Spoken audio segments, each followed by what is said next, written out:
record so that we can start this presentation.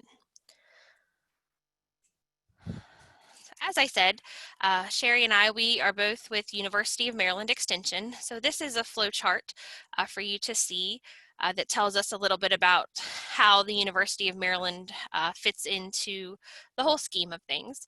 So as you can see, University of Maryland is the highest rung on the ladder. Underneath the university comes the College of Agriculture and Natural Resources. And from there we have Extension. And one of the programs that Sherry and I both work with is the Maryland Master Gardener Program. So for anybody who has questions about the Master Gardener Program, please feel free to see. I see nobody has seen my chart or my slides. Okay, hold on 1 second.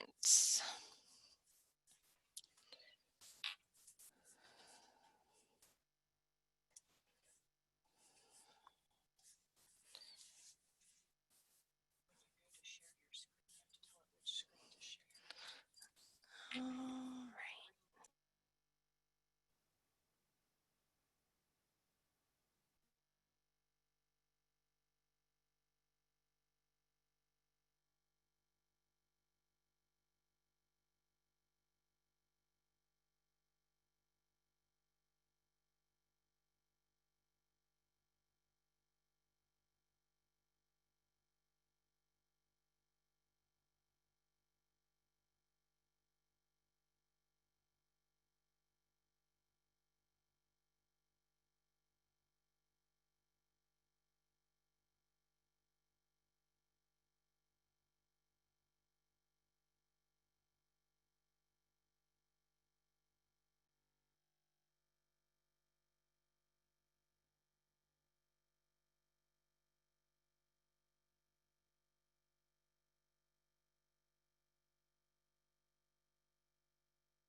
Ashley, you had it in presentation mode previously.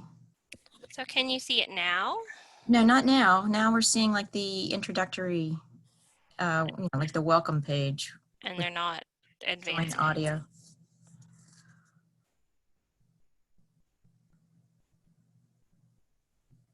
Actually, you're showing your ID screen, your meeting topic ID and passwords.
All right, do you guys see the slides now?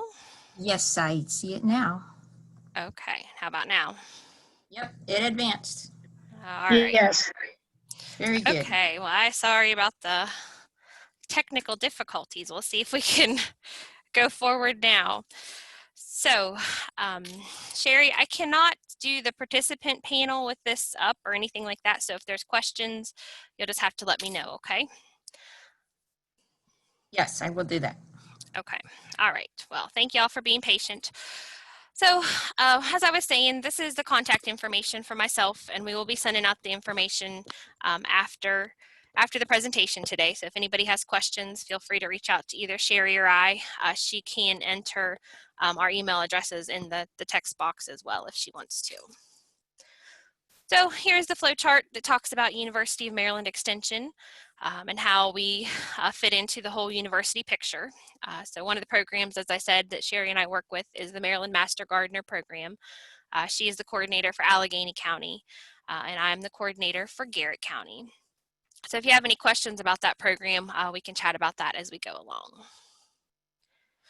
So to start, I just wanted to talk a little bit about some different definitions to start.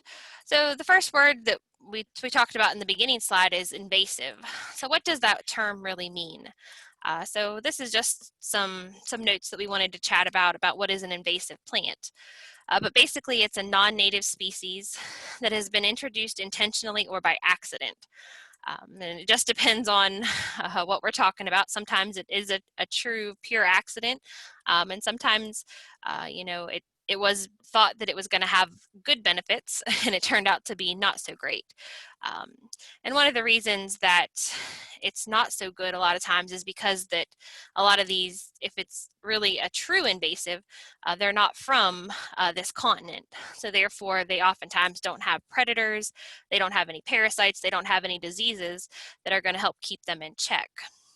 So the other thing about invasive plants is that they often reproduce very rapidly and they spread very aggressively. So therefore, if a plant has all of these different characteristics, a lot of times it can be considered an invasive plant. And the main problem that we see with a lot of them is that they can outcompete our natives for a lot of the different resources that they need. So things like light and water, and that can, you know, really stifle the native plants that we would see growing here otherwise. It can also have some impacts, some negative impacts on our wildlife population.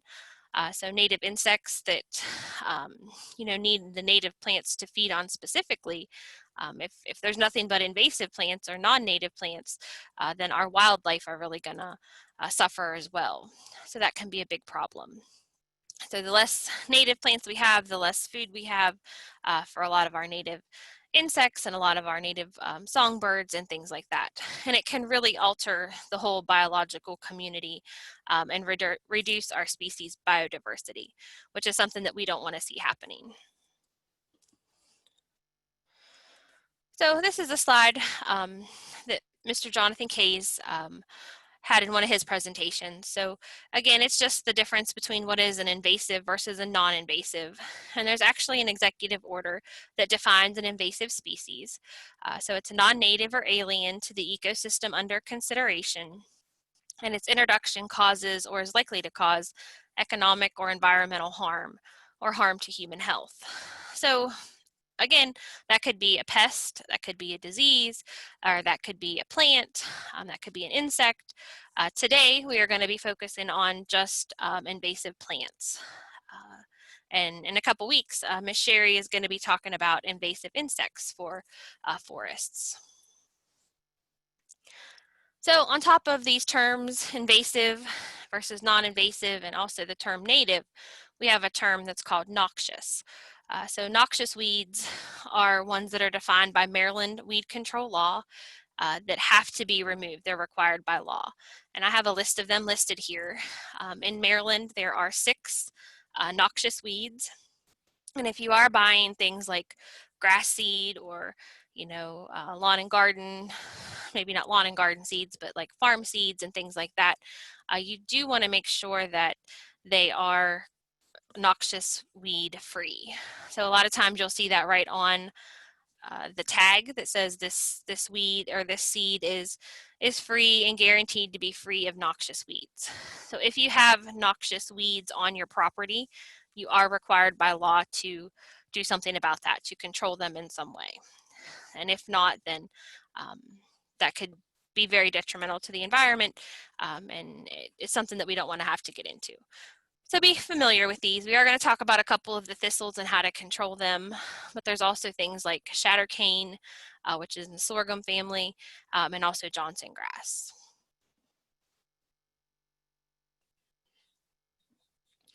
So what are native plants?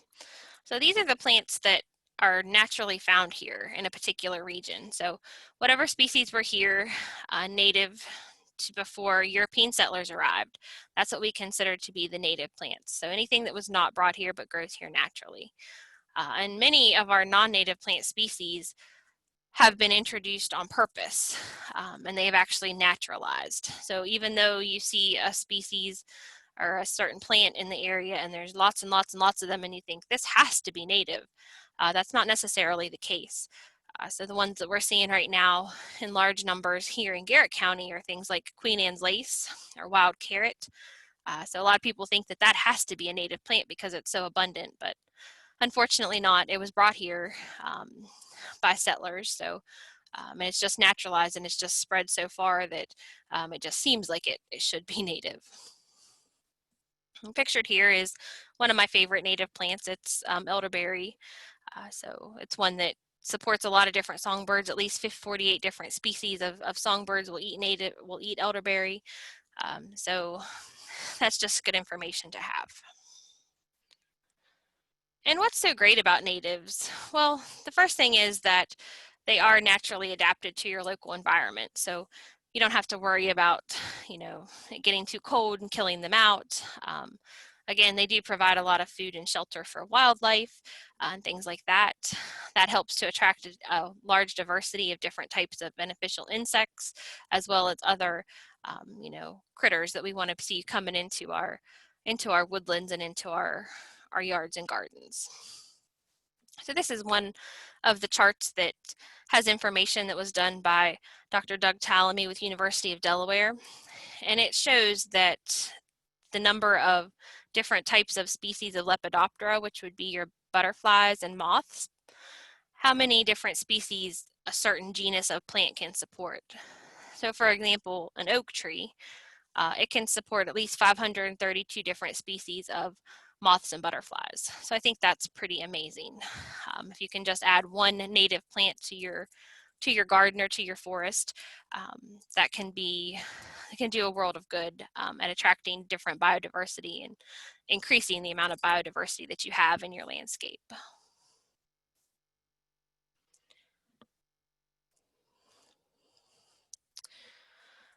And this is a photo that I always like to include when we're talking about trying to increase your vertical stratification.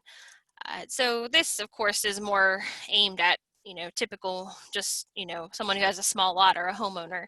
But the whole goal of this picture is to help you see that, in nature, Mother Nature's goal is not just to have a lawn with a single shade tree. We want to have lots of different layers that are going to help support different critters, different types of plants. There's going to be different microenvironments that are created within this different layers of tree growth and things like that. So we don't want to just see one single tree and then nothing but a lawn underneath. That doesn't do a whole lot for biodiversity or for creating habitat in our landscape. And I just wanted to put a quick note in here that as a forest matures, there is going to be a lot less light hitting the forest floor. And as a result of that, as trees get larger, they compete for light and for nutrients. And the largest trees, of course, are going to get the most light and the most nutrients and the most water. So that is going to, limit the amount of resources that are left for other plants, lower on the ground to thrive. And as that happens, the less plants that grow there, that means the less food there is for wildlife. And that's when wildlife tend to move out of the forest because there's less for them to eat. And that's when they move into easier things like your lawn or your garden or to farmers' fields. So we see a lot of competition, you know, from white-tailed deer and other small vermin once forests do mature, and if we're not managing them correctly, because there's just nothing for them to eat. And it's a lot easier for them to go to an open field and munch on clover or you know, something like that. So just keep that in mind, that when you are managing your forest, think about all aspects of it, not just, you know, maybe the trees that you want to harvest or something like that. So what is the first step in trying to figure out if you have an invasive plant? And this goes back to just basic weed identification. So the first thing that I like to figure out is, what is its morphology? So is it a broadleaf plant, or is it a grass or a monocot? And that's important because if you are going to choose to use something like an herbicide to control it, a lot of our selective or non-selective herbicides are based on the morphology. So if they're a selective herbicide, it may be that they only kill broadleaf weeds, versus if it's non-selective, then it'll kill either type of weed.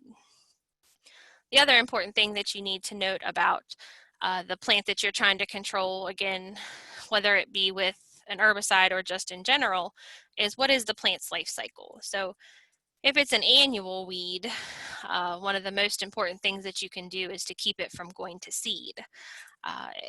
Otherwise, if you don't keep it from going to seed, you're just going to continue to build that reservoir of seeds in the seed bank and in the soil surface and profile. So knowing if it's an annual or a biennial or a perennial can really help you with your management and figuring out what is the best route for management. So here you can see this is a picture of just some common fall weeds. There's both, you know, foxtail and some other broadleaf weeds in there. So if you wanted to kill everything, you know, with one swoop, then you could just use a non-selective herbicide. But if you just wanted to select for one or the other, then you may be able to do some other management practices. Likewise, if you know that you're dealing with a biennial, then you know if it's in its second year of growth, that weed, if it's starting to produce a flower and set its seed or make its fruit, you know there's no use to apply an herbicide at that stage because it's going to die anyway. So just doing a little bit of research to try to figure out what the plant is that you're dealing with and doing that correctly can be very important. So the most common control options, we're going to just talk about some of these in the beginning, and then we're going to get into actually identifying and seeing some of the weeds that, or the invasive plants that you may encounter in your forest system. So the first type of control option is something called mechanical. So that includes cutting or mowing, pulling, or even grazing the weeds. So I put a few notes in here for this slide just for your information. You know, cutting or mowing, again, the most practical time to do this would be before the plant goes to seed or creates a fruit. That can help prevent, you know, seeds, more seeds from going into the soil profile, which is a great thing. Also, there's some techniques where you mow it multiple times, where you try to exhaust whatever root reserves there may be in that plant to kind of basically kill it in a fashion just by starving it to death. Every time it, you know, regenerates, you just keep mowing it off. But that only works for certain weeds, and we're going to talk specifically about a lot of them. Another option for pooling, again, it depends on the specific species that you're trying to control. This can be tricky because if you do not remove the entire root system, a lot of species, they can resprout from root fragments. So you can end up putting a whole lot of labor and effort and money into pulling a weed, and it may not be super worthwhile. There are some exceptions to that, things like garlic mustard, which we'll talk about. It pulls very easily. So, you know, annuals or biennials, you may get away with being able to just pull them out. It just, again, goes back to the particular plant that you're trying to learn about or control. And the last one I put in here is grazing with goats. So Goats are one of the things that are really being used a lot lately. There's a lot of businesses that are starting up as a way to organically manage weeds. But with goats, again, they're oftentimes non-selective. They'll eat almost anything. So you have to be careful about, you know, what it is that they are eating. If you want to try to be selective and only let them eat a few things, that could be more labor intensive. There's also a lot of things like movable fence that has to go into that, and it can get pretty costly, but a lot of people have really good feedback on using the goats. So just something to think about. So here are some examples. This is an example of pulling with a weed wrench. Again, you have to have a lot of labor invested into this, and it's only going to be effective on certain species. The next option you have, if you don't want to use mechanical means for controlling a weed, or just mechanical means, would be to use an herbicide. So again, herbicides, a lot of people have varying opinions on them, but depending on how, you know, what your feelings are and how you want to go about it, a lot of times they are the most effective way to treat a lot of these invasive plants. So again, this is a slide that came from Jonathan Kays, and the most effective way, or the most effective way to be successful with herbicides, is to make sure you're using the correct herbicide for the plant, and that you're applying it correctly, and that you're doing it at the best time of year, or the most effective time for it to be translocated into that plant. So with a lot of these plants that we're talking about, that are going to be perennials that come back year after year, you want to apply the herbicide in the fall or late summer. That's when they're going to be storing a lot of their energy for the following season. So therefore, that's when they're going to be taking all of their energy and putting it down into the roots. So you'll get more consistent of a kill and more consistent use of that herbicide. So there's a couple different ways that you can apply the herbicides, things like foliar spraying, hack and squirt, cut stump, and then basal bark treatments are some of the most common when you're looking to be very specific and only kill certain plants. These are just some pictures that I put in here. You know, would be a foliar application. Again, a lot of manual labor and is required for any application of herbicides. This is an example of a spray shield that they created using a gallon milk jug. They did have to cut a hole in the top of the milk jug lid there to put the sprayer into. But again, this helps to keep it from drifting and to get more of a very precise application where you want it to go. This is some information on basal spray application or basal bark application. So with this one, you're just basically covering the entire trunk of the woody plant that you're trying to control. And you are going to have to use an herbicide that's specifically formulated for this. So things like that have an oil carrier and that are specific for basal bark use. And again, you want to make sure that you spray the bottom 12 to 15 inches of this the plant you want to control, and make sure that you do any roots that are exposed as well. Again, this is very effective if you only have a few that you want to target in a certain area. And you do want to avoid using anything that is water soluble or water based. It has to be oil based to make this work. Here's an example of a cut and treat of a stump, where again they are using an herbicide that has dye in it, so they can see where it's being put on, and where they had to make sure that they have full coverage. Of course, on a tree, the cambium layer, the outer side area, is where the tree is actually alive, so that's why they have applied the herbicide there. Some examples of cutting tools used for the hack and squirt, where you're going to just make a slit in the tree every couple inches all the way around the perimeter of the tree, and put your herbicide right in there. Again, this is very labor intensive, but it's a great way to really target specific woody plants that you want to get rid of.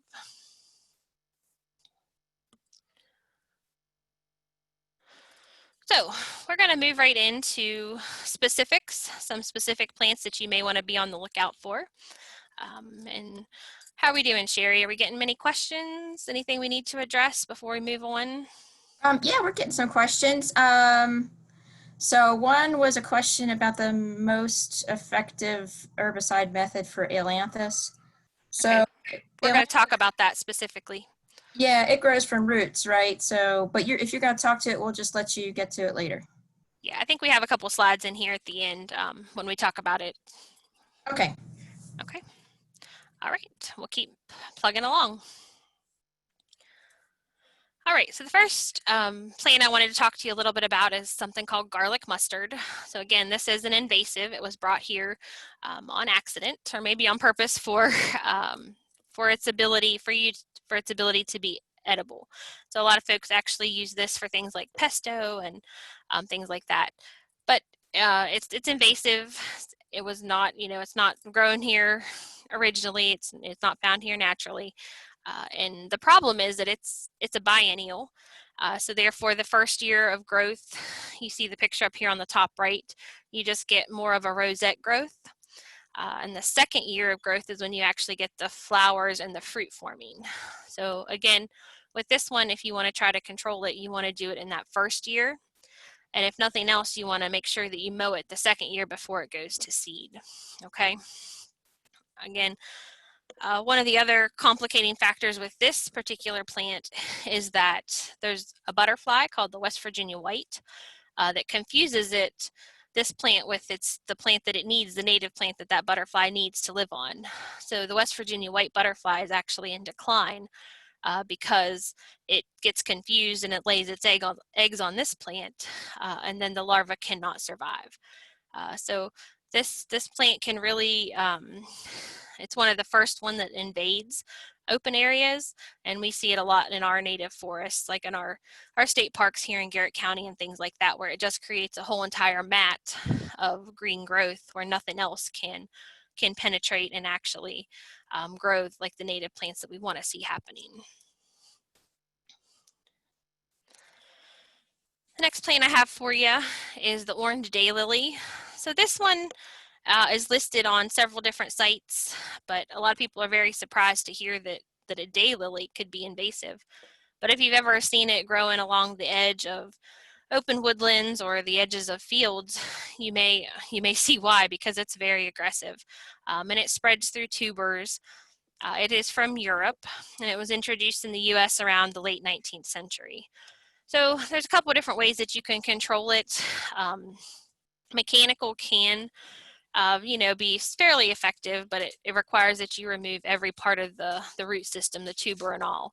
It doesn't take a very big piece of tuber for the plant to regenerate itself. So that's really a problem. The other option would be a chemical control. Something like glyphosate would be pretty effective, but because glyphosate or Roundup is non-selective, it's going to kill anything that pesticide touches. So you just have to be really careful. And a lot of times the first place you're going to start to see these would be at abandoned home sites or places where there used to be old homes that they're not there anymore. A lot of times these were used in a lot of foundation plantings, so we see them starting to creep up around those types of sites. Next couple I have are the noxious weeds, the Canadian thistle and the bull thistle. So a lot of people are actually surprised that Canadian thistle or Canada thistle is actually pretty small, the thistle head itself. But it's a very aggressive perennial, and it has a humongous, very aggressive root system. So once it gets established, it's really, really hard to get rid of. So again, if you can keep it from going to seed, that's a really, really important thing to do. And again, because it is a perennial, you have that first year where you're just going to have a rosette growth. The next years you're going to start to see the thistle head itself with the seeds being produced. You can see the difference. I did a close-up between the bull thistle and the Canadian thistle. So Canada thistle is smooth on top and either smooth or hairy on the underside, whereas the bull thistle is going to have stiff hairs on top and be very woolly. The other main difference with Canadian versus bull thistle is that the bull thistle is biennial. So therefore, again, if you can keep it from going to seed that second season or use an herbicide that first year, that's a very good time to control it. You don't want to wait until you're starting to see these, the seed heads and the thistle itself. That's a little too late. I did put some information in here again about specifically controlling these. I'm not going to go through this for each individual plant just because if you don't have that plant, you're probably not interested. So you will have this for your notes and to reference after the class, okay?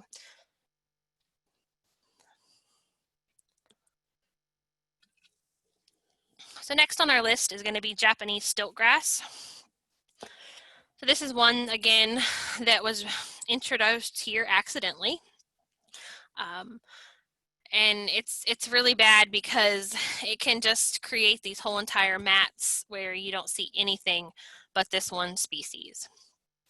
It is a summer annual, which also makes it difficult to control. So that means it completes its life cycle from the time it frosts the last time, usually here in Garrett County in May, up until the first frost in the fall would be in like October.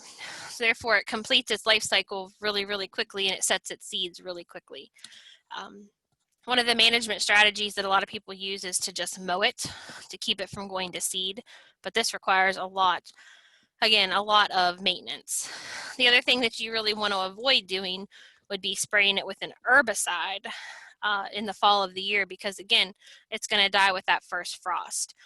So therefore, being very aggressive in the spring of the year is when you want to start managing this particular plant. One way to identify Japanese stiltgrass is if you look in the center vein, there's going to be this silver line of hairs, and that's how you can identify it from other grasses that are going to be native or look very similar. Things like deer tongue grass, which is a native, looks similar to this if you're not paying a lot of attention. So just be on the lookout that a lot of these bad plants also have some lookalikes that are going to be native or going to be good that you do want to encourage.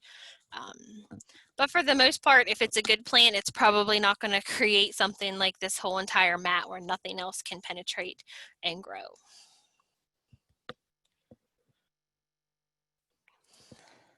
The next one we have for you is a wavy leaf basket grass. Again, this one, again, a lot of times people confuse it with the native deer tongue grass because it has large leaves on it, but it also creates these seeds that are very sticky, so that it gets transported very easily by animals that are traveling, by people that are here and there and everywhere out in the woods. So be careful that if you notice these seed pods stuck to your shoes or your shoestrings, that you remove it. I saw a good tip where you could take duct tape and wrap it around your hand and then use the duct tape to kind of pat off your pants or whatever the seed heads may be connected to. And this is a perennial, so again, keeping it mowed so it doesn't go to seed is a good thing. But also you could treat it with an herbicide later in the season. So, late summer, early fall, when it's going to be setting a lot of its reserves for the following spring. That would be the best time to use some sort of an herbicide on it. The next one I have for you is Tree of Heaven, or Helianthus. So this is a rapid growing tree. It can turn into a very large tree and reach up to 80 to 100 feet, and its diameter can be up to 6 feet. So it's a very big problem in some areas. Here in Garrett County, we don't see it a whole lot, but if you drop down over the mountain one way or the other, like where it's a little bit warmer, we do see isolated populations of it starting to creep up. So one thing that you can note about the Tree of Heaven are these glands that they have at each individual leaflet. That's how often you can identify it from some of the other look-alike trees that would be native that we want to encourage. Again, very aggressive once it gets established. I did put this slide in here of some native lookalikes that you do want to be careful about. So the bottom picture is staghorn sumac. The middle one would be black walnut, and then the right one would be hickory. So again, knowing, just make sure that you look for not only the smooth leaves, so Tree of Heaven has smooth leaflets versus all the native plants that have serrated or, little teeth on them. That's one way. And then also the glands that you see at the base of the Tree of Heaven. And I see somebody in the chat mentioned the other problem that we see with Tree of Heaven is that it is a host for the spotted lanternfly, which is a brand new invasive insect that can attack all different kinds of things, from grapes to stone fruit to pines to pretty much anything. But research is indicating that the spotted lanternfly has to have the ailanthus to lay its eggs on. So therefore, if you have populations of Tree of Heaven, another good reason to get rid of it is because we don't want to encourage this new invasive pest that has been found in Maryland already. Here are some pictures of the Tree of Heaven, the seeds and the flowers that are produced. And I thought it was interesting that it was introduced to the United States on purpose in 1784. And they thought that it was going to be just the best street tree possible. So we do see a lot of these populations in Baltimore and Washington, D.C. because they were used as street trees there. So again, it can be a big problem. A lot of times we see it being established at the edge of forests first, and then as they get larger, then of course they can compete and things like that. Compete for more of the nutrients as they get taller. And I did stick in here some ways to control Tree of Heaven. So foliar application, basal bark, and then hack and squirt. And I also put the herbicide. So I know that we had a question specifically about that, and you will have this information, but this fact sheet came from Penn State University. So a website address will be up there in the corner, so you can visit that if you want to later on. Okay. The next one I have for you is a Norway maple. And a lot of people are very confused whenever you see a maple on the invasive plant list, because most people think, well, it's a maple, it has to be good, right? Unfortunately not. Again, this is one that is not native to the United States, and it has such a huge leaf that a lot of times it can really compete very easily with some of our more native species. You can see the difference in twigs.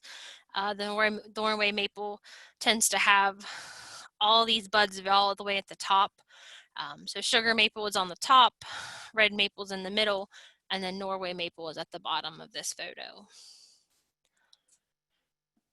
The other indicator that it's a Norway maple would be that it has a milky sap. So these would be individual leaves. This would be the petiole where it was connected to the trunk or to the branch itself. This tree can grow up to 50 feet in height. It's a native to Eurasia. It was introduced in the 1750s. Again, it was used as a street tree because it was very fast growing and very tolerant of poor soils and air pollution. And a lot of times it was very much planted in place of the American elm because of the Dutch elm disease, because it was resistant to that, of course, because it's a completely different species. So the problem is that it does create these huge root systems that can impede the growth of other species. So if you have this, in your forest, you definitely want to be sure that you get rid of it, just because it's going to outcompete all the other plants that you want to try to get established.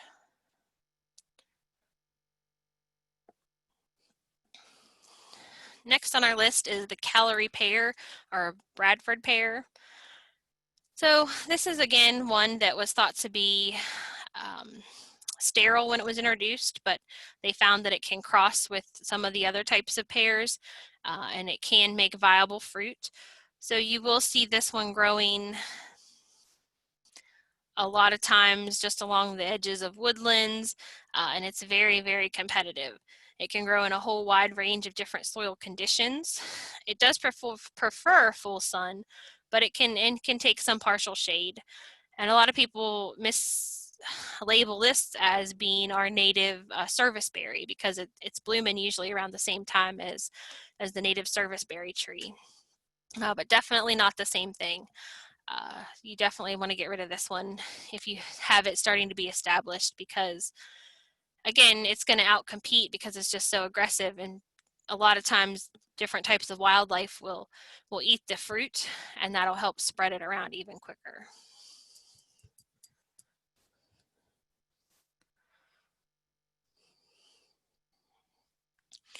This next tree is something called BB tree or Korean Evodia. This is one that is very much new and upcoming. Again, a lot of people can mistake it for something like Tree of Heaven because it looks very similar, but it's very fast growing. And again, one that I've not seen luckily in our area yet, but it's one to be on the lookout for. It has these beautiful, beautiful flowers, but again, not something that we want to encourage anywhere in our landscape. And it has escaped several different places, especially down east. There was a report I read where it had started to invade from a neighbor's yard into some natural areas, and that seems to be the way it starts.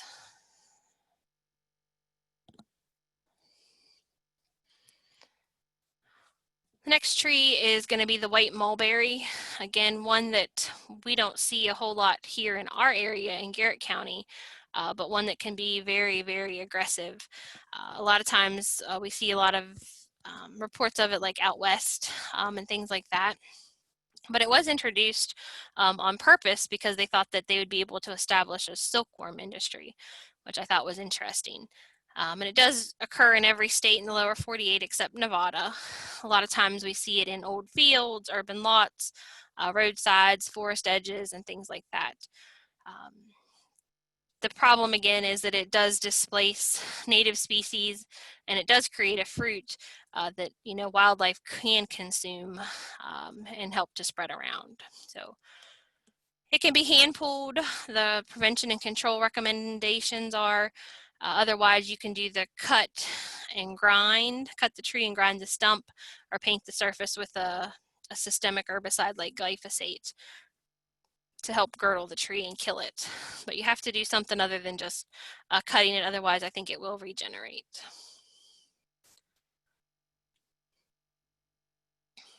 Here are some different pictures of the leaves, which I just think are amazing when one tree can have the 3 different shapes of leaves on one tree.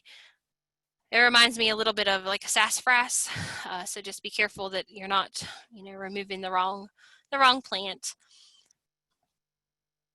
But you can see they're a little bit more silky, or a little bit more shiny than a sassafras would be, and of course sassafras would not have the fruit on it. Okay. The next one is going to be common buckthorn. So this is one again that a lot of folks I think are going to mislabel as something like a hawthorn because of the thorns when they see it, but you definitely want to know the difference between the two. So this is usually considered a small tree or a deciduous shrub. It can go 6 to 20 feet tall, and the ends of the branches are going to have those thick spines. Okay, you can see some pictures here of the leaves close up,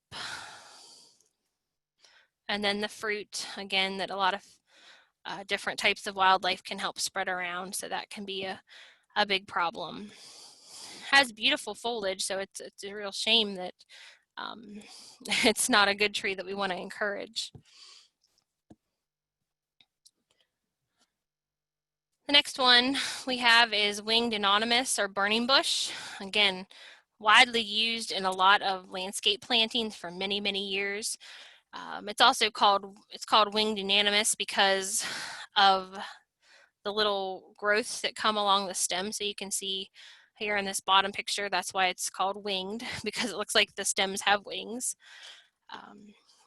The again, the problem with this is that it not only doesn't really spread by roots so much, but it's going to be spread by wildlife spreading the seed around, because they do get these nice bright red fruits that people often very much appreciate in their landscape, and it helps create a draw for the eye, as well as the very bright red foliage. Again, why people absolutely love this plant, because of the bright red that it brings to their landscape. So again, it's going to flower late April to June, and then it's going to get the fruits around the beginning of September to October. It can grow in a whole wide range of soil conditions, so therefore it's a threat to both understory and open environments. And they're not really sure how long the seed longevity is going to be in the soil, but it suggests that it's going to be viable for several years. So if you absolutely cannot live without your burning bush in your landscape, I always tell folks to be sure that you prune out the flowers in the spring of the year after April to June, whenever they are blooming in your area. Make sure that you prune the flowers out so that you're not getting the fruit to be spread around. That's the one small step that you can do to still keep this plant in your landscape, but ensure that it's not going to spread around and cause issues in natural areas. Next up is multiflora rose, Rosa multiflora. So this is one that, again, was introduced on purpose as a landscape, or as a living like fence for a lot of people on farms. They thought it was going to be just absolutely wonderful for that. Little did they know that it was going to spread and create just wreak havoc on the ecosystems. It can grow up to 15 feet tall on its own, but it can also use structures and trees and things like that, so it can get even taller. You can see it gets these beautiful flowers, beautiful roses in the spring of the year that just smell wonderful.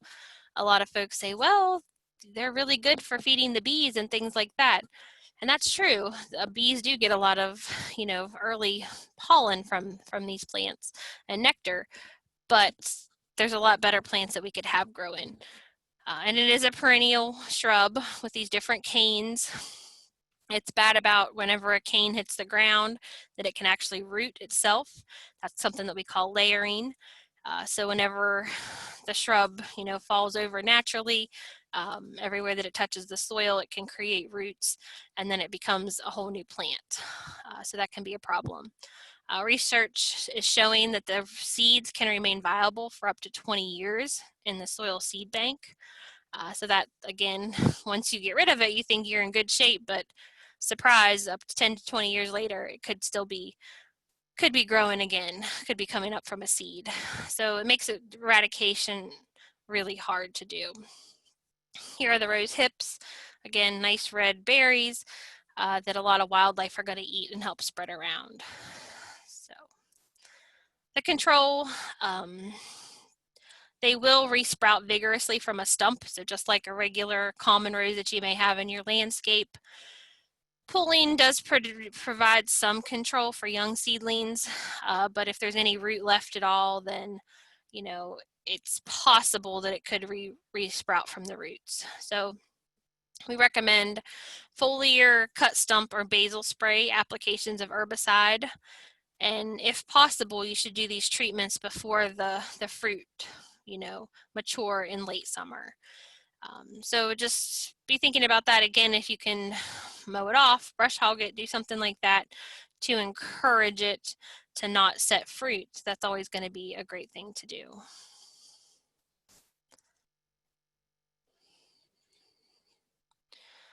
Next on my list, this is probably the #1 species that I see invading our forest here in Garrett County, and this would be the bush honeysuckle.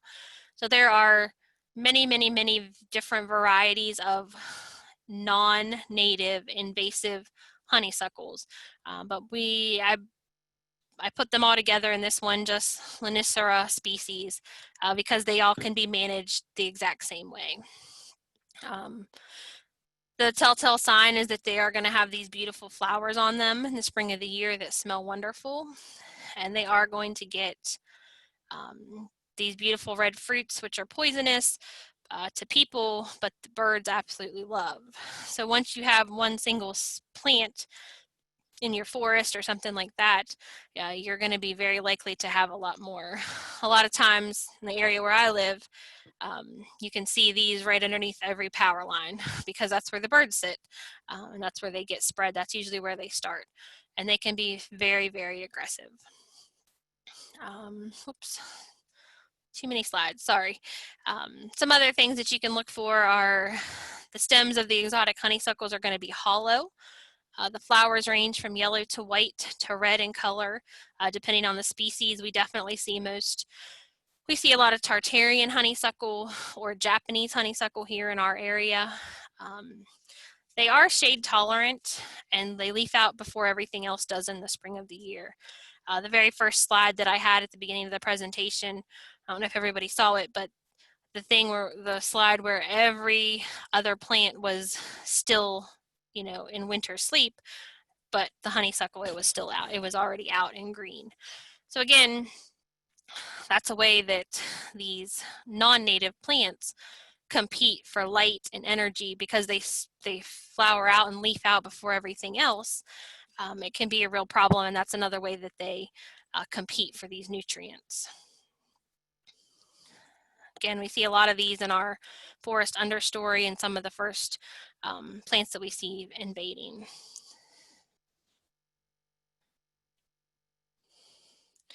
Again, a little bit more about control.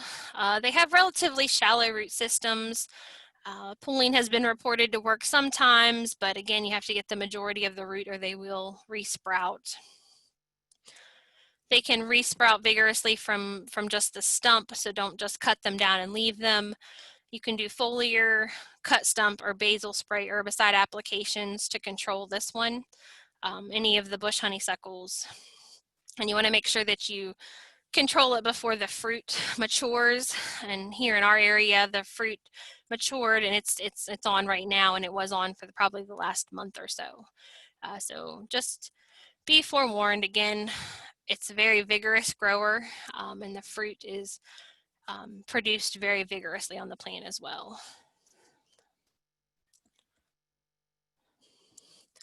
This is probably the next plant that I see most often invading our natural areas in our area. And this is Japanese barberry. So it's a spiny deciduous shrub. They range anywhere from 2 to 6 feet in height.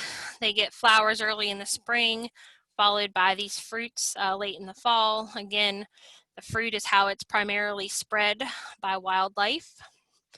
There's also been a lot of studies done that they found where the barberry population encourages more vermin, so things like white-footed mice, which also increases the amount of ticks in the area, which can raise the amount of Lyme disease.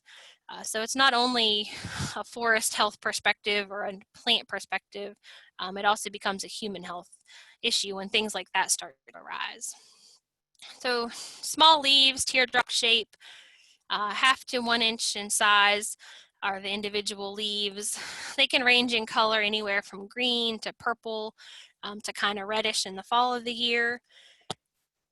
And again, they're just very hard to pull and they're just not friendly to have in the environment because of the thorns that they have on them.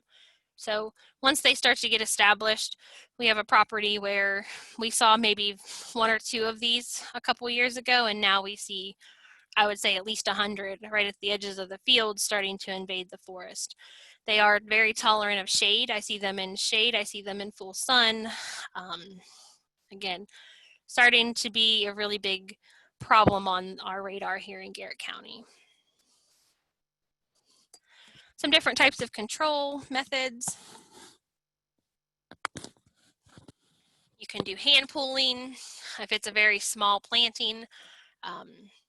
The other big problem with this plant is that it can still be purchased in the landscape industry. So if you go to any of the box stores or nurseries, a lot of people are still selling this plant because guess what? Deer don't eat it because it's a non-native and it has all those pricks on it. So most people not most people, but there's a large percentage of people that are just unaware of what it can do to a natural area. So they are still planting this, or they're still letting it grow in their landscape, because it does put up to deer very well. Some other ways to control it would be with foliar or cut stump application of herbicide. Your foliar spray treatments should be between July and mid-September, and your cut stump application, again, can be very effective, but you need to do something because it will just resprout. Okay.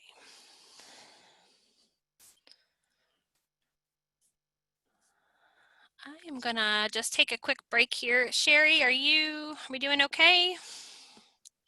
Howdy. Yeah, I think I'm keeping up. Somebody did have something they wanted to mention about ailanthus trees. Just talking about how, sometimes it's important to leave a few ailanthus trees, like if you're talking in a wooded lot, or in a, farm situation. You might want to leave like maybe 10% of your trees just as trapped trees, because if you cut all the ailanthus trees, then it may force the pest onto your crops, which you don't want to do. And then you can, focus your attention on trying to control the spotted lanternfly on those few trap trees. But if you are going to leave ailanthus trees, try to only leave the males, because they won't produce seeds. So there are male and female ailanthus trees. Great advice. Yeah, that's a good thought. Thanks for sharing. Okay, if nothing else, we'll just keep going through some of these. Okay, next on our list is autumn olive. So this is one, again, that was introduced on purpose. A lot of times we see it on like reclaimed mine sites. We have a lot of those here in western Garrett County, like strip mine sites and things like that. They thought that it was going to be just such a wonderful, wonderful plant, because it has the berries for wildlife. It has the flowers and things like that for pollinators, but it's gotten out of control, and it just spreads everywhere. So oftentimes we see it in old fields and along roadways.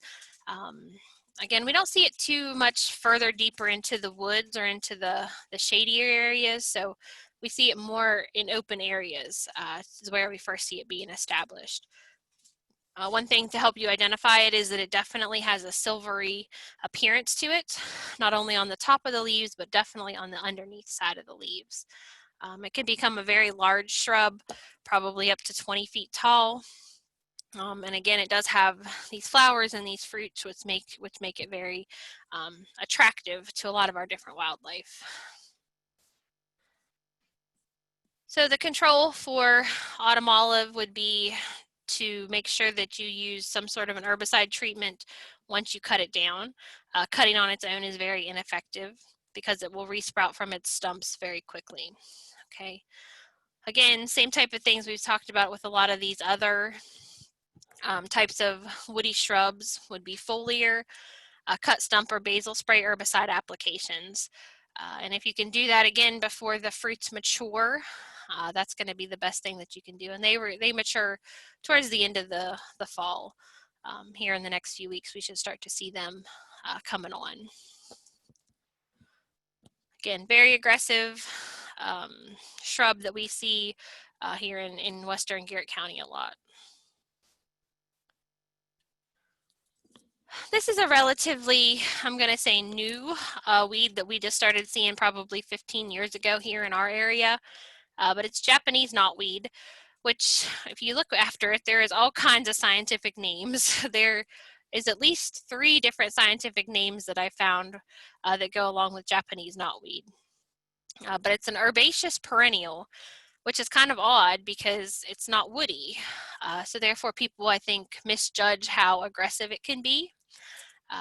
So with the first frost, it will die back down to the ground, but underneath the soil surface, there is perennial roots that are just waiting to sprout very rapidly in the spring of the year.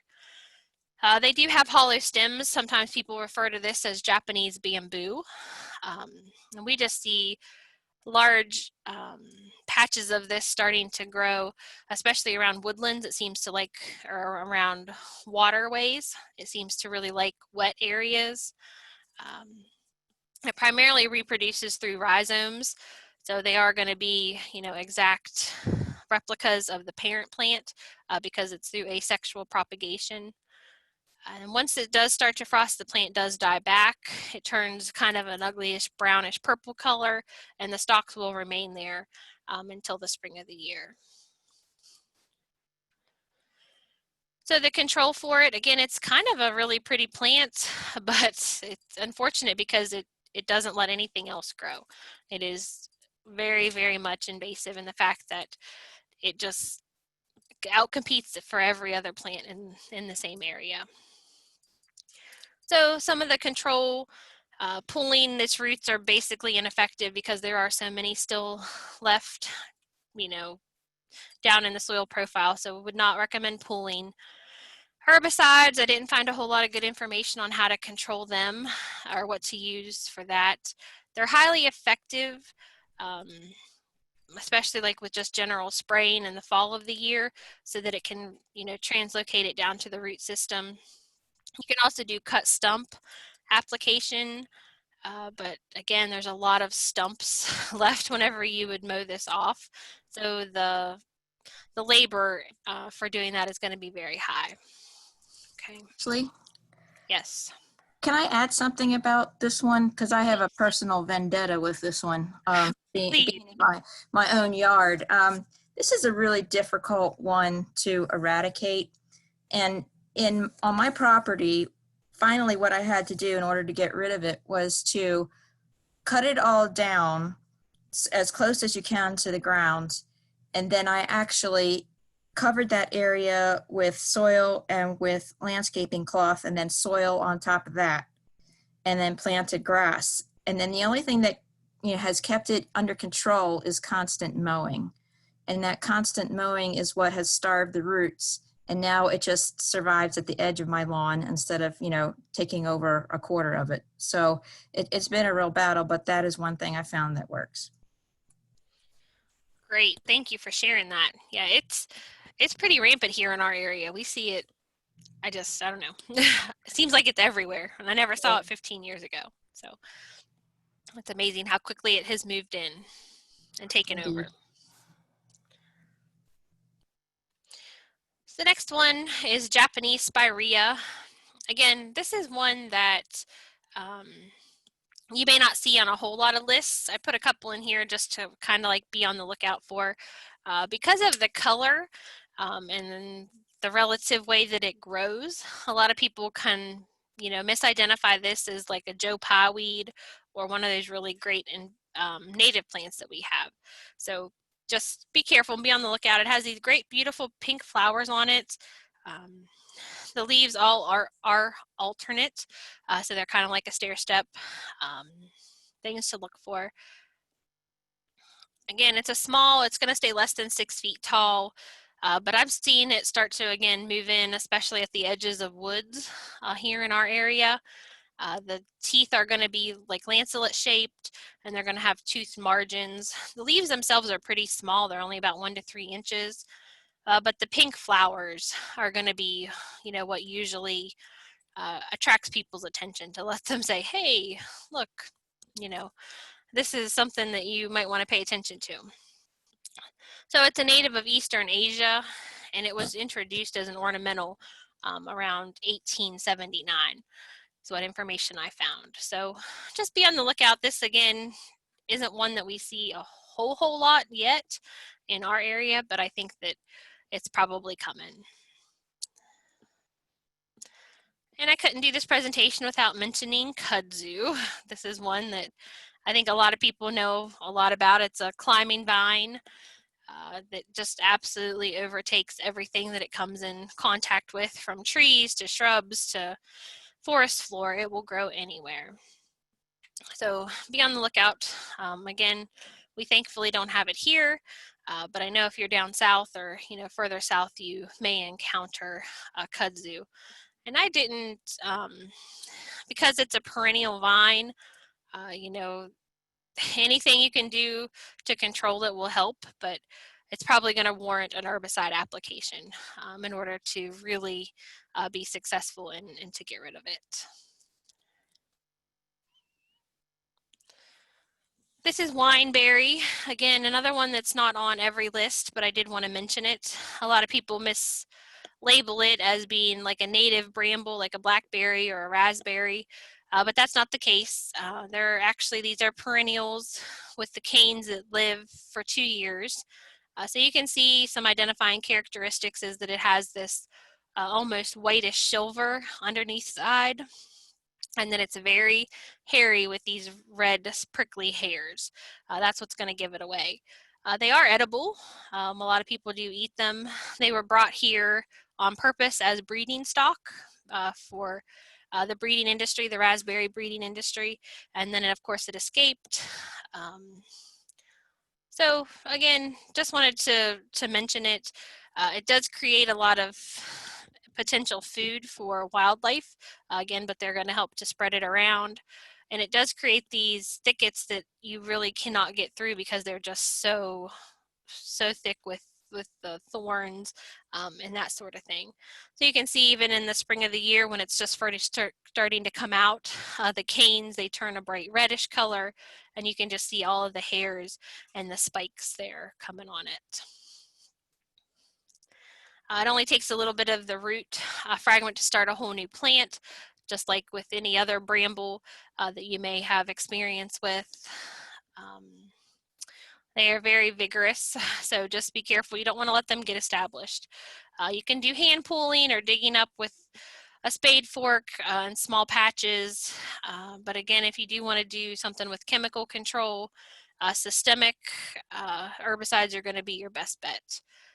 Just again, be careful because a lot of these herbicides are going to be water soluble. So just make sure that you do follow the label. The label is the law is what Sherry and I tell everyone. So make sure that whatever that label is telling you to do, that you are following it to be sure that it doesn't cause yourself, any harm or the environment.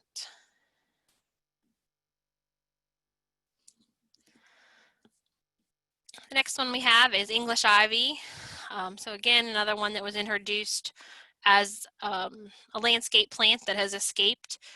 Please be careful with this one. If you have it growing in your yard, be sure that you don't have it in an area where it can escape easily into the forest, because it can just absolutely overtake an area. It's an evergreen perennial, so therefore spraying with an herbicide, usually at the fall, late summer, early fall is the best time to control it. And it's so aggressive that it's been noted that it can actually take down entire trees just because of the extra weight that it adds to them, which is a really big problem. And it also can resprout from just any small piece of vine that's there. It can put like feeler branches or feeler roots out, so that's what helps it climb up entire trees. It helps climb houses. It can also harbor a disease called bacterial leaf scorch. It's a reservoir for it, which is what causes a fungal disease in a lot of different maples and oaks and elms. So it's just really bad news all the way around.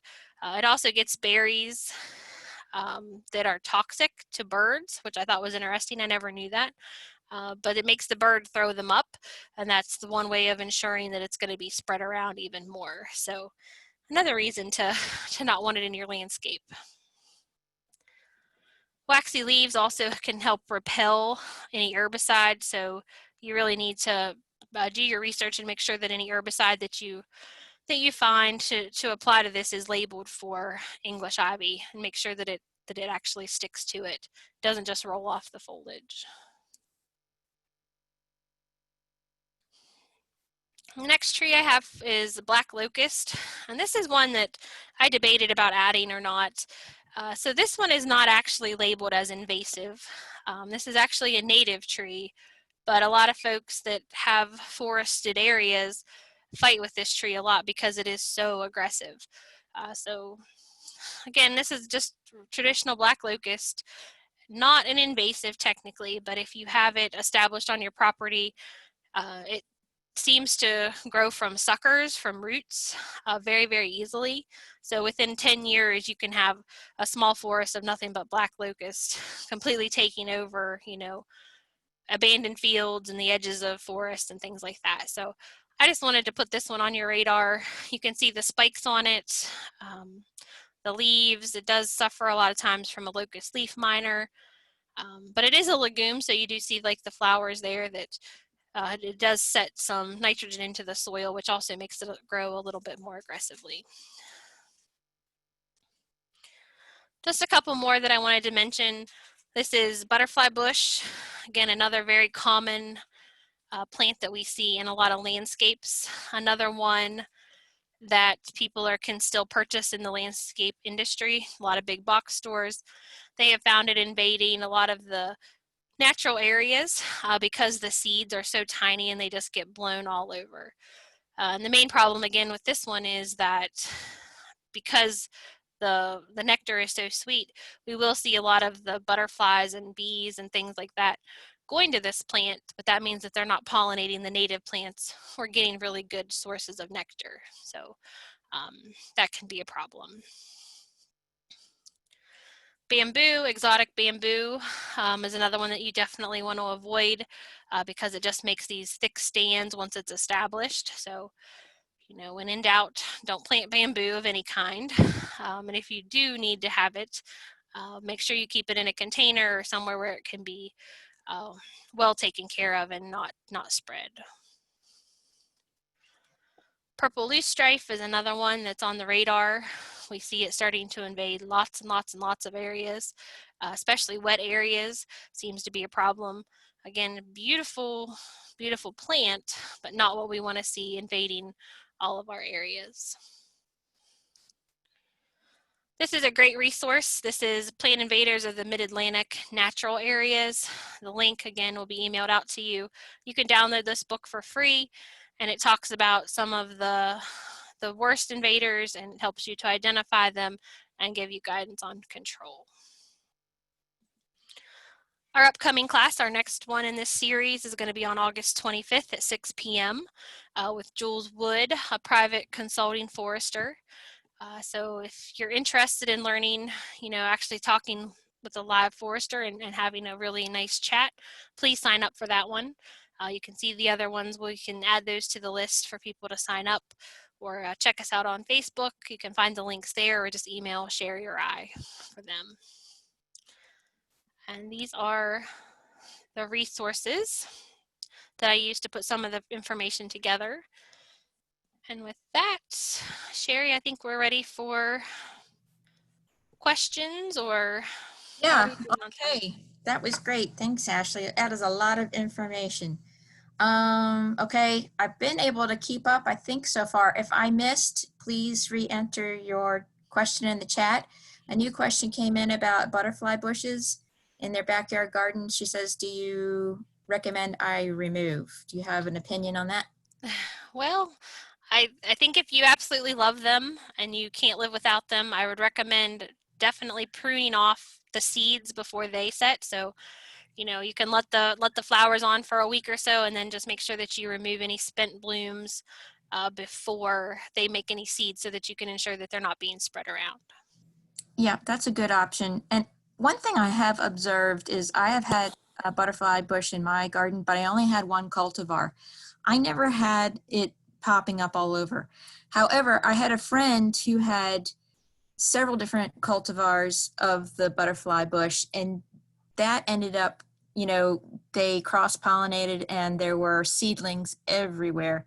So I don't know if there's something to that if you just have one variety, it doesn't produce seed, but I imagine it depends on the particular variety. But that's excellent advice, just make sure it doesn't go to seed. Yeah, that's interesting, Sherry.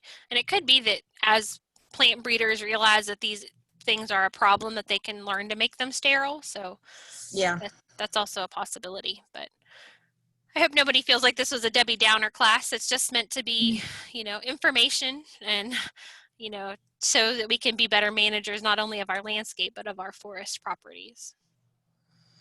Yeah, so you're getting lots of kudos. So do we have a poll question? We do have a poll question. Thank you. All right, we're going to just throw up this quick poll. If you would, please answer it for us.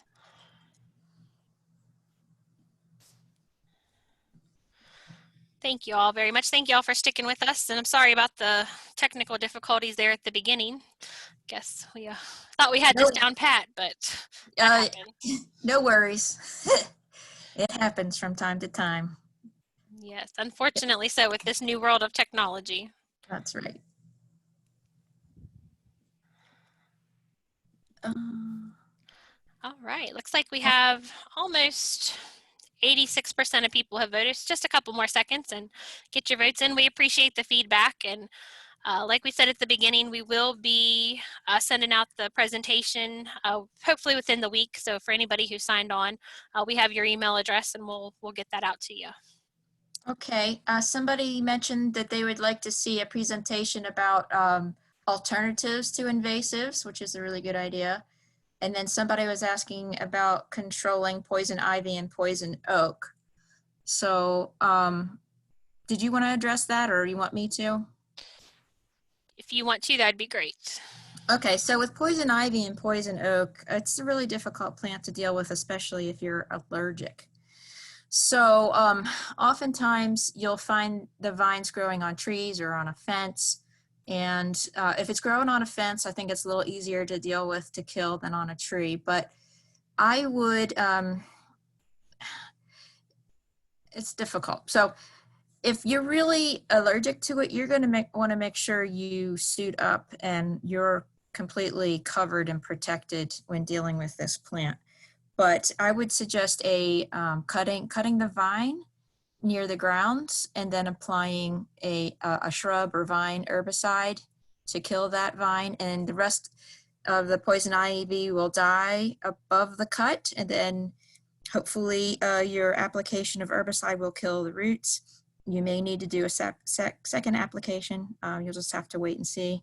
But you got to be really careful when working with those kinds of poisonous plants, and definitely do not ever try and burn poison ivy or poison oak vines or leaves or anything, because the oil that is in them that irritates your skin can become volatilized in the fire, and you can actually breathe that in, and it can cause great harm to your lungs. So yeah, yep, very good. The smoke is irritating, absolutely. Okay. And again, with like poison ivy too, they create the berry, so just be mindful of that as well. Yeah. So when you're treating a vine that's growing up a tree, you just got to be really careful about applying your herbicide, that you're not getting it on the trunk of the tree. So just be careful of that. And when you're cutting the vine, that you don't cut into the tree it's on. Yep, even dead poison ivy can cause a reaction because the oils are still in the bark or the outer covering of the vine and in the leaves. So you've just got to be really careful and you know, wash your clothes and everything after you've been dealing with it immediately. Okay. All right, Miss Sherry. Well, we had 100% of folks answer the poll question. I don't think that's ever happened. So thank That's you all. amazing. That's Yes. exciting. Thank you, everyone. Yes, we appreciate the feedback very much. Yes, absolutely. All right. Well, if you guys have questions, I'll enter my email address and Sherry's here in the chat. If you guys have questions you need us to follow up with, please feel free to reach out to us. And I can't talk and type tonight, sorry. In the same way. There's our email address. And like I said, we will be following up with you here in the next couple days if nothing happens. I'm going to stop the recording.